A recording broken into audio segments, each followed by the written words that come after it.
The echoes of Hollowbrook Manor. It was a gloomy autumn evening when Daniel received the letter, a thick envelope sealed with red wax bearing the crest of his family, a crest he hadn't seen since childhood. He hesitated before breaking the seal, an inexplicable dread gnawing at the back of his mind. Inside there was a single sheet of aged parchment, inscribed with delicate, slanted handwriting. Return to Hollowbrook Manor. The time has come. Hollowbrook Manor. The name alone sent chills down his spine. It had been over 20 years since he last set foot in that cursed place, the ancestral home that had haunted his dreams since his parents' sudden, mysterious deaths. Daniel had tried to bury the memories, but they clawed their way to the surface now with the same force as when he was a child. Determined to face his past, Daniel packed a bag and set off for the manor that night. The journey was long, and as he drove deeper into the countryside, the landscape grew more desolate. The sky darkened to a deep, foreboding gray, and a thick fog rolled in, obscuring the winding road ahead. When Daniel finally arrived at Hollowbrook, the manor stood like a grim sentinel at the edge of the forest.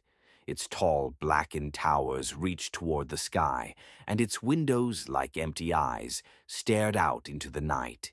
He took a deep breath and approached the heavy oak doors, which creaked open on their own, as if welcoming him home.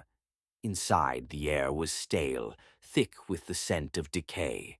The grand foyer was covered in dust, the once magnificent chandelier hanging precariously by a single chain. As Daniel moved deeper into the house, he felt the walls closing in on him, the shadows dancing in the corners of his vision. He knew he had to go to the library, the heart of the manor where his parents had spent countless hours studying the dark arts, or so the rumors said. The door to the library was ajar, and as Daniel pushed it open, a gust of cold air swept past him, extinguishing the candle he held. The room was pitch black, save for the faint glow of the fireplace, where a fire had inexplicably been lit. In the flickering light, Daniel saw a figure standing by the hearth, a tall, gaunt man in an old-fashioned suit. His eyes were sunken, his skin as pale as the dead. "Welcome home, Daniel," the man rasped, his voice echoing unnaturally through the room. "Who are you?" Daniel demanded, his voice trembling. "I am the keeper of Hollowbrook," the figure replied. "I have been waiting for you. The curse must be broken, and you are the last of your line." Daniel's heart pounded in his chest. He wanted to run, but his feet seemed rooted to the floor. The figure extended a bony hand toward a dusty, leather-bound book on the mantel. "Take it," he commanded. Daniel hesitated but felt an unseen force compelling him to reach out. The moment his fingers touched the book, a searing pain shot through his hand. He tried to pull away, but his hand was stuck, as if fused to the leather.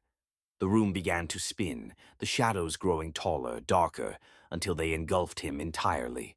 When the darkness lifted, Daniel found himself in a different place, an endless void where whispers echoed around him. He could see figures in the distance, shadowy forms writhing in agony.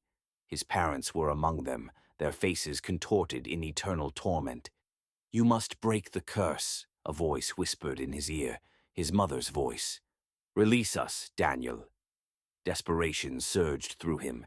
He opened the book, its pages blank at first, then slowly filling with words written in blood. The language was ancient, one Daniel couldn't understand. But as he read aloud, the words began to make sense, each syllable a key to unlocking the curse.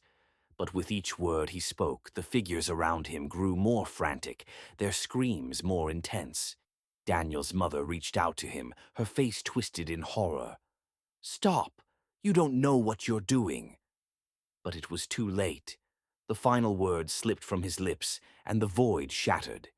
Daniel was thrown back into the library, the book clattering to the floor. The keeper was gone, the fire extinguished. Silence fell, thick and oppressive. Daniel looked down at the book, now closed, and felt a strange calm wash over him. He had done it. He had broken the curse. But then he noticed something horrifying. His reflection in the darkened window. It wasn't his own. Staring back at him was the gaunt face of the keeper, his eyes hollow, his skin ghostly pale. Daniel tried to scream, but no sound came out. He was trapped, his soul forever bound to the manor, just like the keeper before him. And as the first light of dawn crept through the windows, Hollowbrook Manor stood as silent and foreboding as ever, waiting for its next victim.